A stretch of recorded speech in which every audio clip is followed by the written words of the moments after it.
Hey, thank you for joining me today. Let me begin this teaching with a story. Elizabeth Morris is a woman from a small Kentucky town who 2 days before Christmas back in 1982 was sitting up one night waiting for her son Ted to come home from his job at the mall. He was in college, but he'd come home and was working a temp job over Christmas break so he could make some extra money for school. And that night he was late. Well, about 10:40 p.m., Elizabeth got the phone call that all parents dread.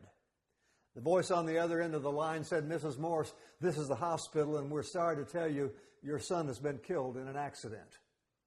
It seems that a 24-year-old man named Tommy Pagazzi had been driving drunk. His blood alcohol level was 3 times the legal limit, and he had crossed the highway's center line and smashed head-on into Ted's car. The drunk driver was only slightly injured, but 18-year-old Ted Morris, of course, was dead. Now, Elizabeth and her husband Frank were devastated, as you can imagine. Ted was their only child, and their anger only escalated when at the trial, their son's killer was only given probation.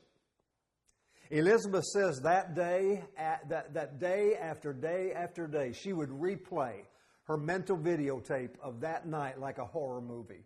She wanted revenge. She would fantasize about driving down the road and seeing Tommy walking and driving him into a tree and then watching him die slowly in agony. She actually spent a lot of time tracking Tommy, hoping she could catch him violating his probation so he could be sent to prison. There was only one problem, and I'll tell you about it at the end of this teaching in just a few minutes. Now, so far in our How's Your Love Life series, we've looked at how love is always patient and kind. Last week, how love is never arrogant or jealous. Today, let's think about 2 more virtues of love that Paul identifies in 1 Corinthians 13. And the first one is this: love has good manners. Because that is the literal meaning of verse 5, where Paul writes, love is not rude or becoming. For instance, some time ago, we were in a restaurant eating when a man at a nearby table leaned back and let out one of the longest and loudest belches I've ever heard. I mean, it was a prize winner, actually. And immediately you could see the disgust on all the women's faces, including my dear wife. Well, then 3 men got up and marched over to that man's table, and they all started high-fiving him. I'm joking. That's a joke. Anyway, when something like that happens, it reminds you of why your mom always said, don't slurp your soup or don't chew with your mouth open, right? It wasn't so much about keeping our shirt clean or health and digestion, but more so about not being rude. It was about being considerate. It was about literally having good manners. Because good manners are those little things we do for others that say to them, you matter, you are significant, you are worthy of my respect. By the way, let me suggest something that may sound somewhat childish to you, but it is something that too often falls by the wayside, especially for couples who've been together for some time. So here's a suggestion how good manners can begin again with you in your household.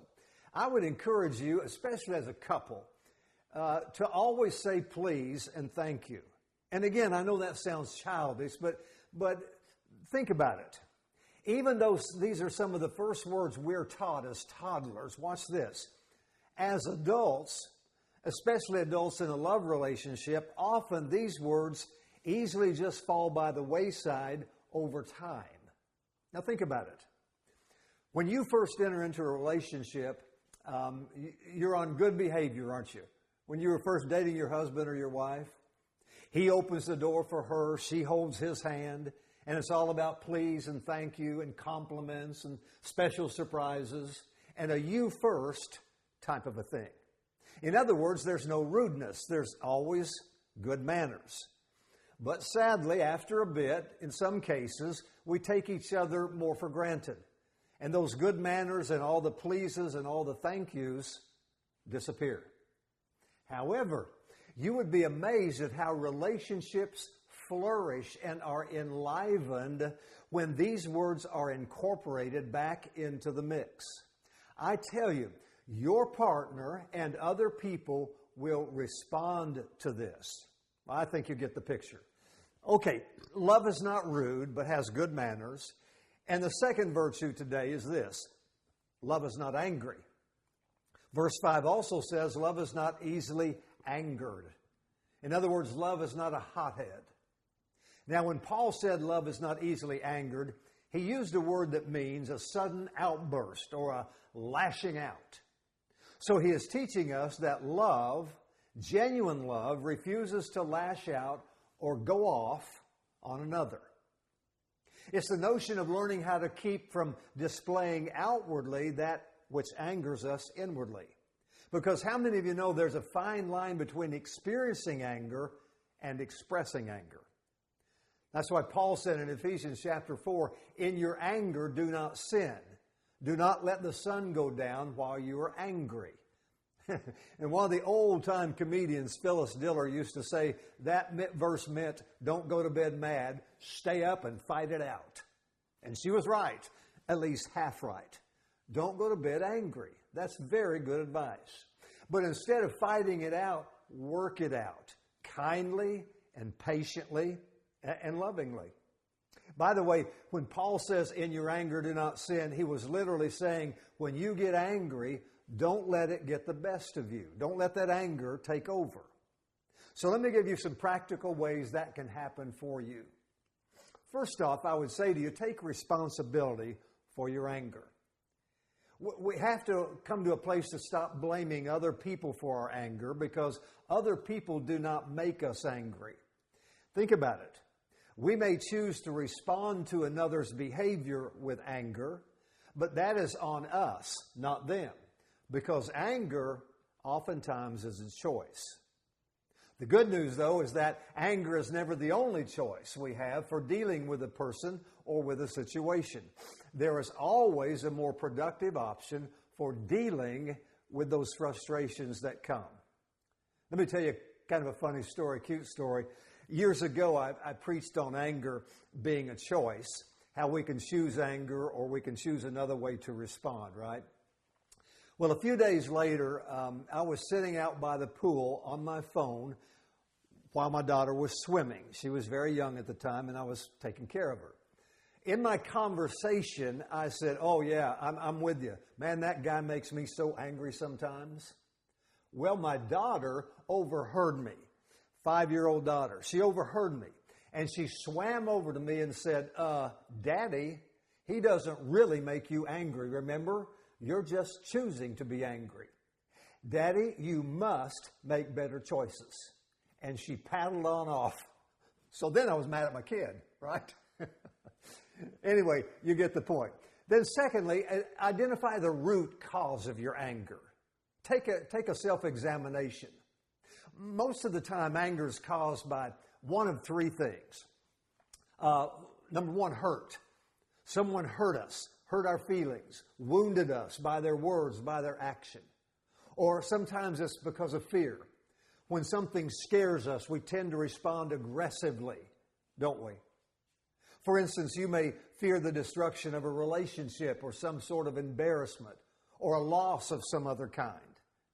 And when that happens, we feel threatened. And our response oftentimes can be anger. And then thirdly, sometimes it comes from frustration. Things are just not going the way we expect them to go, and we get frustrated, and the frustration leads to anger. Like a man I talked with who was telling me about how he had planned to leave for a family vacation at 7 o'clock in the morning one morning, and when he went to load the car, there was a flat tire. Now, that's frustrating, right? And he went on to tell me how in his frustration, he got angrier and angrier and angrier trying to change that tire. And he said his anger erupted such that the first few hours of the trip, no one in the car spoke a word to each other. Have you been there? How many of you know that is not the way to begin a family vacation? So the challenge for us is to stop when we're angry and ask ourselves, am I upset because I feel hurt? or because I'm afraid, or maybe just frustrated?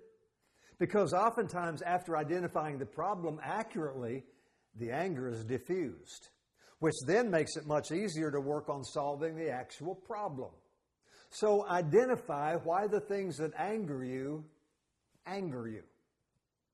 Then last of all, trust God to set you free. The bottom line on anger is that it must be dealt with as a spiritual problem if we ever hope to fully conquer it. That means allowing the Holy Spirit within you to heal your hurt and your pain and your frustration. And I can tell you that will be a process. It will not happen overnight, especially for those of us who carry deep-seated hurt and pain in our lives. But through God's Spirit, it can and will happen as we learn to better trust and rest in Him. So Ted's mother wanted revenge. She would fantasize about driving down the road and seeing Tommy walking and driving him into a tree and then watching him die slowly in agony. She actually spent a lot of her time tracking Tommy, hoping she could catch him violating his probation so he would be sent to prison. There was only one problem. The problem was Elizabeth was a Christian. And as she brought her feelings to God and prayed about all of it, she was reminded that God Himself had also lost His only Son. And she remembered how on the cross, Jesus said, "Father, forgive them," about the soldiers who had tortured and crucified Him. And she realized that she had to deal with her anger and at some point forgive Tommy Pagacci. So she did. And though she didn't feel like doing it, she knew it had to be done. So she went to him and said, "Tommy, I forgive you." Now, if that story ended right there, it would be a very good story, wouldn't it? But check this out. She didn't just forgive him. She and her husband actually began to build a relationship with their son's killer. And after some time, they even helped Tommy Pagacci find Christ as his Savior as well. Think about that. Because of their influence, because of their forgiveness and grace, and because of their not-of-this-world love, Tommy decided to follow Jesus and become a Christian. Now that's how life for a Christian is supposed to work. Would you agree? Thank you for joining me. We'll pick up the series next week. I hope that you'll be with me then, and I hope you have a great week. We'll see you soon. Bye-bye.